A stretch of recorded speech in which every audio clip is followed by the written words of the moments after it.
Visa process అయితే sir అయితే like regular గా like each and every document check చేసి ఇది తీసుకోండి అది తీసుకోండి అని చాలా గైడ్ చేశారు.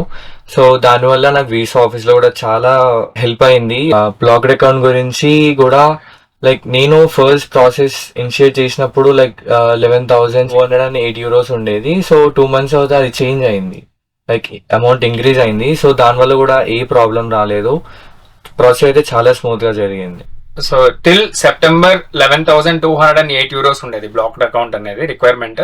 అది సెప్టెంబర్ కి so they change to 11,904 euros, అంటే 992 euros పర్ మంత్ రిక్వైర్మెంట్ చూపించాలి. సో ఎవరైతే ముందుగా బ్లాక్డ్ అకౌంట్ లో మనీ డిపాజిట్ చేసుకున్నారో సో ఏదైతే డిఫరెన్స్ ఉందో అది మళ్ళీ మనం ఇనిషియేట్ చేసుకొని బ్లాక్డ్ అకౌంట్ లో వేసుకుంటేనే వీసా ఇష్యూస్ రాకుండా ఉంటాయి అని చెప్పి మన అందరి క్లయింట్స్ ని గైడ్ చేయడం జరిగింది. అదేవిధంగా దీక్షిత్ ని కూడా గైడ్ చేయడం జరిగింది.